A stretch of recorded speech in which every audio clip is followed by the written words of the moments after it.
Welcome in. It is day 192, and you're speaking to the Meeples Champion. And today we're going to be going over a game that primarily I know the game from Board Game Arena. However, going around checking out savers and Goodwills around the state, I actually found the game for about $6, and it was in perfect condition. Everything in the box, no rips, boxes. It was amazing to find it in such good condition. I haven't gotten to play the physical game yet, but I've played enough times online that I know I like the game, and I can't wait to get it to my table. The game is Takenoko. Now, in Takenoko, essentially you're gardening. You are going around, you're building bamboo gardens of different colors. You're trying to build up their size, because when you go in there, depending on how big it is what you gather. You're slowly trying to complete different cards of different objectives. You might be trying to get so many of the same color. You might be trying to get a mixture of colors. You might be trying to get a stack so high before you're able to complete it. You might be having to get multiple stacks of certain heights. But you essentially have these different cards that pay out points and objective cards. And depending on your number of players, 2-player, 3-player, 4-player, you play the game until somebody gets 9, 8, or 7 objective cards. It's not too complicated in general. I'm a little intimidated to play the game physically, and the reason being is I actually didn't want this game initially. Way before I ever played it, I looked at the game, I watched it online, and I felt there was a lot going on, and I didn't know if I'd be able to handle the setup and the understanding of what to do. A lot of games, I think, are brilliantly made, but a very intimidating format to really be able to understand what you're looking at. And unless you're willing to commit to playing those games 3 or 4 times in a row, or at least 3 or 4 times of the next time you're playing games, it's always the same game. It's hard for you to feel like you truly understand the game. For instance, I don't feel like to this level of confusion, but like the first time I played Dune Imperium, it was a little intimidating, but then we liked it so much, we played it a bunch, and now we all feel like experts playing the game. This game, I was very intimidated by the how to plays and by the back of the box, so I didn't play. But then when we got Board Game Arena and we were all online and it was already set up for us, we said, well, it's already there, let's try it. And I loved it. We ended up playing multiple games. It was great. So now I own the physical game. I'm excited to get this to the table, but I won't lie, I am a little intimidated about making sure I don't screw up when I'm setting it up and understanding how to move and everything else. It's a different monster when you're dealing with a game in person, and it's got so many moving pieces for just the legitimate pieces. That being said, we're judging this game today on its 7 categories, so why don't we jump in and discuss those.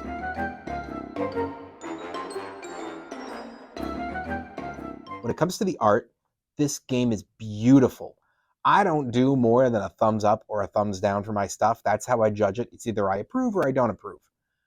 If I could do a higher level, I would, because the board, the pieces, the box, this game is stunning. It's a massive thumbs up.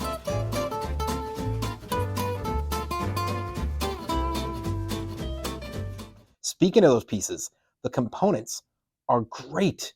You're talking about these really nice plastic pieces for your bamboo. You've got your different standees. You've got your really good dice, your different hexagons to build the board from. You're dealing with really good cards. They've done a great job all across the board here. Thumbs up. Your price. Now, I was lucky. I got this in perfect condition for $6. Somebody picked it up, and I'm assuming had the same issue as me, was overwhelmed and said, I'm not doing this, and got rid of it. But normally, when you pick this game up and you go to a regular board game store, you're talking about $60. It's not a cheap game. I understand why. They are top-notch pieces in this game. But that's why I think it leans in the direction of being a better online game because of the setup and the cost. I think the game is great, but I think it will intimidate a lot. And it's just one of those games that for its price, it's a little bit much. It's going to be a thumbs down. Speaking of intimidation, you got to jump that now into its difficulty. Who's going to play this? You're not going to have a 10-year-old playing this with their friends. Maybe with their parents, if their parents are doing all the work for them, but they're not going to be able to, at the very least, set it up. And I do think there's a lot going on here where it might be difficult for them to understand. And that jumps right to the beginners as well. I don't care if you're in college or post-college. There's a lot here, and it's definitely not one of those games that I would say a beginner should be jumping into first. because there's so much to keep track of. I think this could overwhelm you and scare you from not only the game, but the hobby. Now, when it comes to those experienced and those experts, I do think that they're okay with this game. I think people have clearly liked it, but I think that they'll agree this game has a lot when it comes to its just things to pay attention to, and there's so much setup and things to track. I feel like this game is just on the edge, and for me, I have to give the difficulty thumbs down.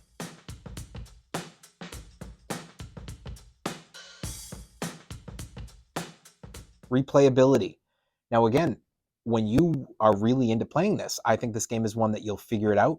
You'll play it 3 or 4 times in, say, a month span, maybe once a week, and you'll go, now I know what I'm doing.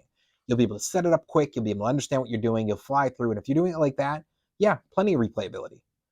But in a larger collection, or for a person who can't get it to the table that often, I think the replayability falls massively because now they have to relearn it every time, and the intimidation factor never goes away. So for me, replayability, thumbs down.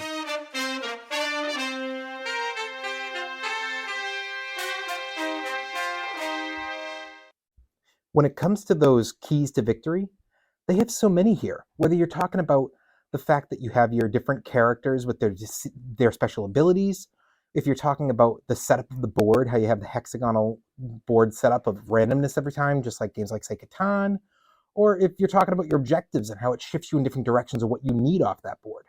I think there's plenty of opportunity between these things to pick a route that best fits you, but you don't have to. You can choose a different route and still be able to do it. And instead of trying to maybe help use the things that are best for you, instead disrupt the things best for an opponent. So you have choices. Thumbs up.